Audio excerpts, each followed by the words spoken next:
या कहो गुरु नानक ही आ जाए शरीर में, वो बैठ करके हमें ज्ञान सुनाए, तो भी ये गारंटी नहीं है कि ज्ञान हो जाए। क्यों? जिस मन से आप सुन रहे हैं, अगर वो मन सही नहीं है, अगर उस मन में कुछ दिक्कतें हैं, तो ज्ञान सुनना न सुनना एक बराबर हो जाएगा। हम चाह रहे हैं, हम मांग रहे हैं, पहले तो देखो चाहता ही कोई नहीं, क्योंकि दुनिया में सारे बड़े खुश हैं।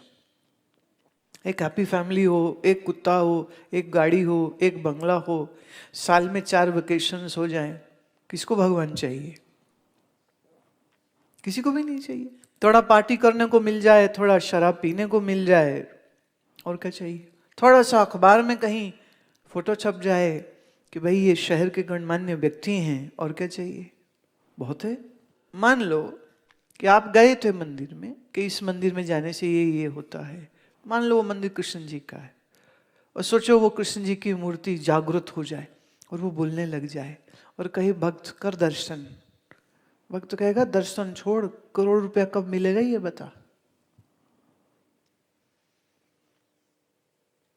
तू नहीं चाहिए तो अपनी शक्ति दिखा। गुरु के पास जाने वालों को भी सच ये है कि ज्ञान नहीं चाहिए, सब कंफर्ट ढूंढता है, अपना अपना आराम ढूंढता है। वो कहेगा गुरु जी आप देखो ना, सब हम तो बस आपके चरणों में बिछ गए हैं, अब आप अपनी कृपा बनाए रखना और भगवान की कृपा हमें मिलती रहे। अब गुरु कह रहा बेटा साधना कर ले। गुरु जी आप बैठे हो ना, आप करो, हम नौकरी करें, आप साधना करो, हमें आशीर्वाद दे दो। ऐसे तो कहानी बनती नहीं, ऐसे तो चलता नहीं। तो ज्ञान के प्रतिबंध क्या है वो सुनिए। सबसे पहला प्रतिबंध वो है विषय की आसक्ति। विषय हम किसे कहते हैं? शब्द है, स्पर्श है, रूप है, रस है, गंध है। ये पांचों चीजों के या किसी इनमें से एक के अंदर जब हमारी आसक्ति बन जाती है, विषय आसक्ति ज्ञान में प्रतिबंध है।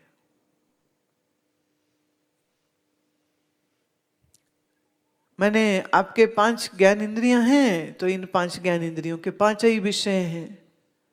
अब इसमें से आप देखिए आपका मन किस चीज में आ सकता है। आसक्त मतलब जैसे गांठ बांध दे, रस्सी बांध दे। अब रस्सी से बंधा हो कुत्ता, तो वो भाग ही नहीं सकता, वो जा ही नहीं सकता कहीं। अच्छा कुत्ते को दूर कुछ दिख गया, कोई खाने की चीज है, कोई चूहा, कोई बिल्ली दिख गई, और वो बड़ा चाहे कि मैं जाऊं, पर जब तक रस्सी से बंधा है वो जा ही नहीं सकता। ऐसे ही अगर ये मन रूपी कुत्ता संसार के विषयों के साथ बंधा हुआ है, तो ये ज्ञान देख तो सकता है, गुरु जी को देख तो सकता है, गुरु की बात सुन तो सकता है, पर ज्ञान प्राप्त नहीं कर सकेगा, क्योंकि बंधा हुआ है ना।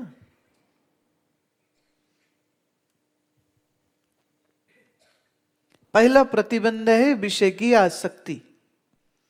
इसलिए कबीर जी का जो पद मैंने गाया उसमें उन्होंने क्या बात करी है? संयम की बात करी है। क्या आपके अंदर संयम है? क्या आप अपने आलस्य को तोड़े हैं? अच्छा, अब एक तो हुआ कि वस्तुओं से आपकी आसक्ति बनती है, ये मेरी है, ये मेरी है। अब खाने की चीज कोई पड़ी, मेरी है, भाई जो खा ले उसकी होती, ऐसे मेरी थोड़ी।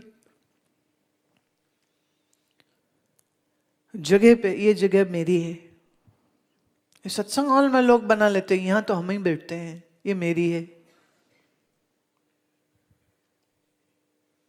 घर में भी है ना, ये कमरा मेरा है, किसी को नहीं देते। फिर मैं ये देखती हूँ जब आश्रम में थोड़ा लंबा समय रहने लग जाए ना, वहां पर भी वही प्रोग्राम चल रहा होता है, ये कमरा मेरा है। अरे वाह, कमरा तुमने बनाया नहीं, बिस्तर तुमने बनाया नहीं, मंजा तुमने बनाया नहीं है, जो भी सामान वहां पड़ा है वो तुमने बनाया नहीं, कमरे की लागत में तुम्हारा कुछ लेन देन नहीं, बनी बनाई चीज आपको मिली रहने के लिए, आप रह रहे हो उसमें भी मेरी। पर ये मेरी कैसे आती ना, हा पता ही नहीं चलता, मेरी है। ये मेरा है।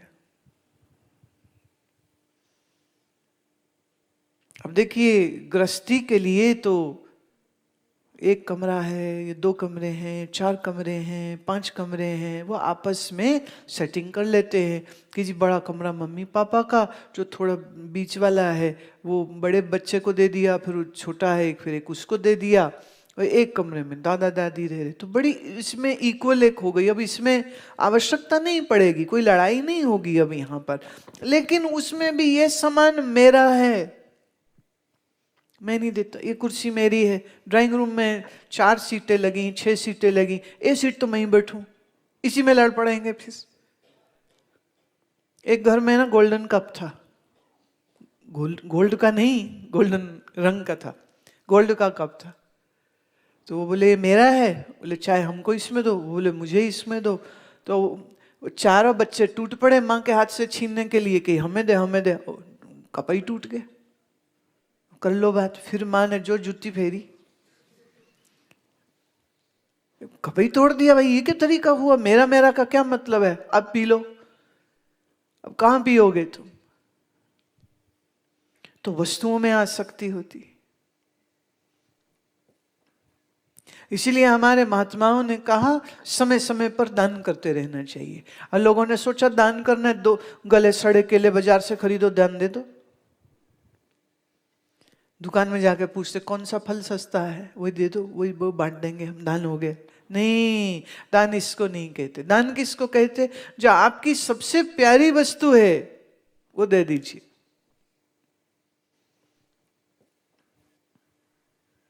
एक सज्जन कह रहे थे जी मैं तो बीवी बड़ी प्यारी ही, ये दे दूं किसको दूं? मैं बीवी देने की जरूरत नहीं है, पर बीवी पर यह अधिकार मत रखो तुम कि हम इसके बगैर जी न सकेंगे, हम इसके बगैर रह न सकेंगे, यही हमारी प्राण प्यारी है न। ऐसी भावना न रखो। उसके बीवी छोड़ने को नहीं कह रहे, यहां वस्तुओं की बात हो रही।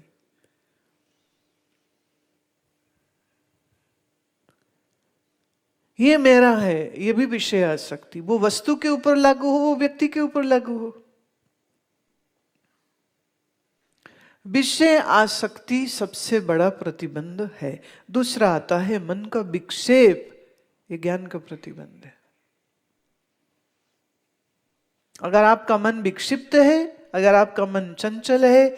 अब हम चंचल मन किसको कहते हैं? जिसमें क्रोध की लहरें उठें, चंचल है। जिस मन में द्वेष उठे, चंचल है। अच्छा, ये जो क्रोधी बंदा होता है ना, इसकी भी बड़ी लीला अद्भुत होती। नाराज हो गया, चिल्लाएगा, डांटेगा, गाली देगा, सब करेगा, पर चूंकि आसक्ति भी होती है ना, इसलिए जिसको गाली देते थोड़े दिन बाद उसी से पैचअप भी कर लेते। चल छोड़ो, रहने दो, कोई बात नहीं, भाई भाई लड़ पड़ते हैं, कोई बात नहीं, छोड़ दो। थोड़े दिन में फिर लड़ेगा, थोड़े दिन में फिर राजीनामा करेगा। This goes on. This is so foolish. It's like you slap somebody and then you say, I am sorry. Then another day again you slap. Then you say, oh, I'm so sorry. Then you again slap. Oh, I'm so sorry. Would this person accept your sorry? Can that person accept this sorry? पहले गाली दो, फिर को जी वो गुस्सा आ गया था ना, तो छोड़ दो बात को। क्या हो गया? क्या हो गया? हुआ तो कुछ भी नहीं है, बस तेरा मन ही बिगड़ा है, और क्या हुआ? जिस मन में पुरानी घटनाओं की स्मृति हमेशा ही बनी रहे। अब चंचल माने हिलना, माने हिल रहा है, और अचंचल मतलब मन टिका है। तो चंचल मतलब बैठ के पिछली बातें याद किए जा रहे हैं। ये हुआ था, ये हुआ था 20 साल पहले, 30 साल पहले, 40 साल पहले, 50 साल पहले। जितने लोग 60 पार कर जाते हैं वो तो बोलते ही हैं, पर मैंने देखा इसका उम्र से कोई लेना देना नहीं है। पाटली है, क्योंकि एक लंबी स्टोरी है ना उसकी जिंदगी की, बहुत कुछ जिया है, बहुत कुछ देखा है। और पुरानी बात को जब आप याद करते हो तो आप अपने अनुभव से देखिए, मेरे कहने पे मत जाइए। जब आप कोई पुरानी बात याद करते हो तो किसी बात को याद करके दुख आता है या नहीं? दुख वाली बात होगी तो दुख, सुख वाली बात होगी तो, हंसी वाली बात होगी तो, आज भी हंसी आएगी उतनी जोर से। वर्तमान को छोड़ के भूतकाल में जैसे ही मन गया, ये हो गया मन चंचल। या वर्तमान को छोड़ करके मन गया भविष्य में ये हो वो हो, ये हो जाए वो हो जाए, ये जो कल्पना की दौड़ें चलती हैं मन की, ये भी मन चंचल का निशानी हो गया। तो वर्तमान में मन जब नहीं रहता है, इसे हम कहते हैं चंचल मन। और ये चंचल मन ज्ञान का सबसे बड़ा 2 नंबर का प्रतिबंध होता है। प्रतिबंध मतलब this is the second reason. First is too obsessive for the sensory pleasures. Second is if your mind is too disturbed and it's not concentrated, this is an obstruction. Then the third thing comes is बुद्धिहीनम, जिसकी बुद्धि ही कम है। बुद्धि कम है अर्थात, देखिए वेदांत समझने के लिए ना बहुत अच्छी बुद्धि चाहिए। स्कूल में अक्सर लोगों से पूछो, बच्चों से, कि आपको कौन सा मुश्किल सब्जेक्ट लगता है, 100 में लगभग 90 बच्चे कहेंगे गणित मुश्किल लगता है। ये बड़ा कठिन है, ये नहीं होता। बाकी कहते फिर भी चल जाता है, हिंदी, अंग्रेजी, सोशल साइंस, ये बोले चल जाता है। बोले ये मैथ्स बड़ा डिफिकल्ट, वेरी टफ। ये क्यों मुश्किल लगता है? क्योंकि उसमें बुद्धि लगती। अब बुद्धि हम लगाना नहीं चाहते, जोर हम लगाना नहीं चाहते। बुद्धि लगाने के लिए देखिए, आपका मन उस समय उस जो भी गणित का प्रश्न करना चाह रहे हैं, पूरा मन उसके साथ जोड़ना पड़ेगा। मतलब मन यहां वहां भटकता हुआ नहीं होना चाहिए। एक मास्टर जी बच्चों को ट्यूशन करा रहे थे, बच्चे उनके आसपास सब बैठे हुए थे जमीन पे। उन्होंने बच्चों को एक सवाल करने को दिया। सवाल था कि अगर किसी के पास 20 भेड़ें हैं, 20 में से उसने 4 किसी को बेच दी, 6 उसने किसी को किराए पे दे दी, जिसको उसने किराए पे दी हैं उसको 50 रुपया लेगा रोज का, जिसको उसने बेची हैं उसको 400 रुपया मिला है, तो हिसाब लगा के बताइए उसके कितने पैसे हुए। तो बोले भेड़, अब बच्चे लगा रहे हिसाब, भेड़ 4 बेची हैं, अच्छा इतनी दी हैं, अच्छा सोचते सोचते वो सामने से गोलगप्पे वाला जा रहा था, बच्चे की नजर उधर और मुंह कह रहा खा ले। भेड़ भूल गई, हिसाब भूल गया। बच्चा देख रहा हो, पीछे से मास्टर जी का थप्पड़ पड़ा, तैड़ क्या देख रहा है, हिसाब कर लिया? बोले नहीं जी। बोले कितना हिसाब निकाला? बस ये हो गया, बताओ फिर। कहता 10 गोलगप्पे। फिर एक और पड़ गई। गणित क्यों मुश्किल लगता है? ऐसी केमिस्ट्री क्यों मुश्किल लगती? क्योंकि केमिस्ट्री में सिंबल्स याद करने पड़ते, उसके जो फॉर्मूले हैं वो याद करने पड़ते।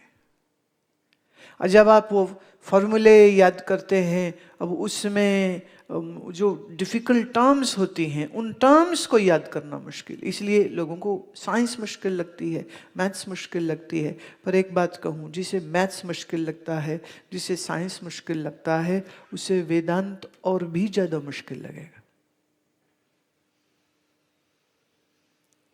गणित में तो प्रश्न हैं, नंबर्स हैं, कागज के ऊपर लिखे हुए हैं। यहां कुछ कागज पे लिखा नहीं है, सब सूक्ष्म है। जैसे खाना खाते में आपके मुंह में कोई दाग लग गया है, आप कैसे देखोगे? कोई चाहिए ना जो दिखाए आपको। अब ऐसे देह दिखती है, मन दिखता नहीं। देह में मैं है, गुरु जी कह रहे देह में है नहीं। ले अच्छा, ऐसे कैसे होता है? तो इसमें आते संशय। गुरु कहता है ये अध्यास पड़ गया है।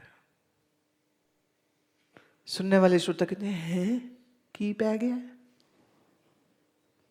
अब उनको शब्द समझ नहीं लग रहा। फिर हम समझाते हैं अध्यास का मतलब ये होता है। जरा हाथ खड़ा करिए, कितनों ने विचार चंद्रोदय किया है? Just raise your hands.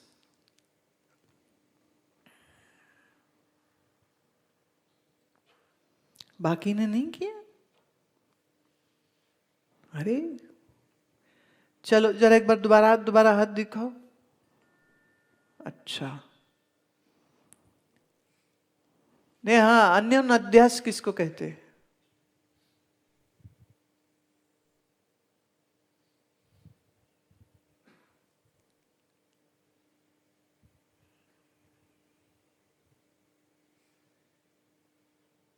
अब जब जवाब ना आए तो इसमें हम दोष किसको दें? स्मृति को जिसे याद नहीं रहा, या बुद्धि को जिसे समझ नहीं आई थी?